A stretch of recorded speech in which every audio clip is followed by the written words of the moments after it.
Hi there guys, it's Adam Martin here, and welcome back to another installment of the Now Review, and we have a very special edition today because we are taking a look at a vinyl only release. That's right, today we're going to be taking a look at Now That's What I Call HMV Anthemic. So this one might have come as a bit of a surprise, but this is actually part of HMV's Vinyl Week. I believe this is the second year running in which they've done this. They basically take titles, some of them existing, some of them brand new, and they release them in these limited edition vinyl releases, often with coloured discs and so on, and a lot of them are actually quite nice. And Now got involved last year, of course, you might remember they did Now That's What I Call HMV exclusively to vinyl, that was that release. So they've continued the HMV partnership with now HMV Anthemic. So let's take a look at what we have here. You might have noticed at first I've kept it in the shrink wrap, and that's only to start with, just so I can properly show you the different aspects of this. But just looking at the cover, you can see it's gone for a very, I don't know how to describe it, sort of like very 90s, like, you know, colour splatters, like very raw, very put together, which, you know, a lot of tunes, a lot of those anthems back then were sort of in that sort of style. It carries on to the Now logo as well, which is sort of patchy. Of course, it's in the HMV pink, if you like. With obviously Nipper, the dog, the mascot of HMV, present in the O there, and he's at the bottom of the artwork as well. It's quite nice, it's quite striking, nice blends of mainly blue and pink and a few other colours as well, really nice. You'll notice on the left hand side you have this little card here, which just slides onto the side of the record. There is where you can see it says 1921 edition, it's limited edition blue vinyl, as it says, and it obviously bears the logo of the release down on the bottom left there. And you can also see on the front the selection of artists that you're going to see, including people like Oasis, The Clash, Primal Scream, Stereophonics, Cooler Shaker, the LAs, and so on and so forth. So let me just do a little jump cut. There we go, we can see it without the shrink wrap now. So let's flip this on over and let's have a look at the all-important track list. So we've got two LPs, so on LP 1 side A, we kick off with Oasis and Live Forever. That is certainly a huge anthem, especially from that band. You have The Clash with Should I Stay or Should I Go, another big tune. Primal Scream with Rocks. Stereophonics with The Bartender and The Thief, the album version specifically. You have Cooler Shaker with Hush. The LAs or the Lars, I can't remember which one it is, with There She Goes, beautiful little track that is. Saint Etienne with Only Love Can Break Your Heart. And the Stone Roses with Fool's Gold, one of their most iconic and anthemic, would you believe, tracks from that group. So 8 tracks on LP 1 side A.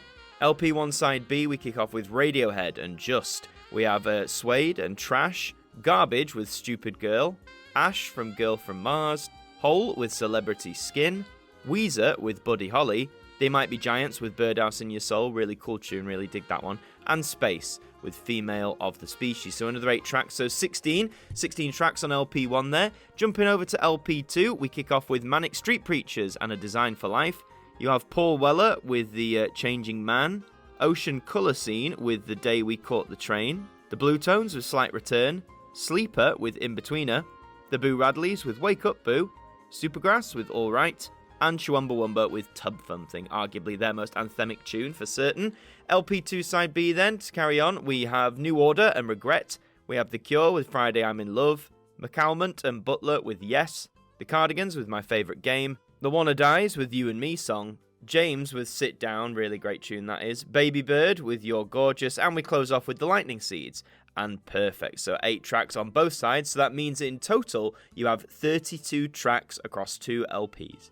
So 32 tracks, 2 LPs, that's not bad at all. Let's just have a look at one of these discs, what one of them looks like. As you can see, as mentioned, they are coloured discs. Namely, they are in this lovely light blue tone, which correlates nicely with the front cover. Always like a bit of cover and disc symmetry there. Yes, so both your discs are exactly like this.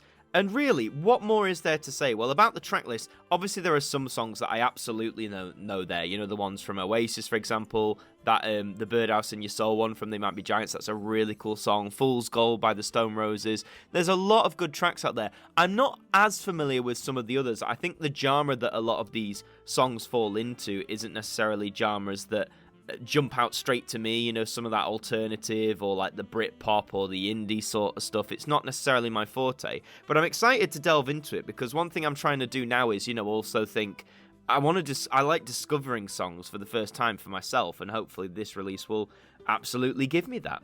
But I know a lot of people, I think, prefer this release to the standard now HMV release last year. I think a lot of criticism that got, people said, oh, it's a lot of the same tracks as ever, whereas this one, a lot of these tracks don't necessarily feature on now vinyl releases, or at least recent now vinyl releases. So I think a lot of people were excited to grab this, to have them on disc and whatnot.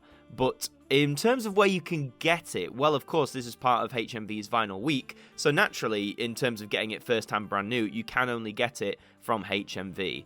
One sticking point, and this goes for the whole Vinyl Week really, is the price. Now, this retails for, at HMV at least, it was $33.99, so £34.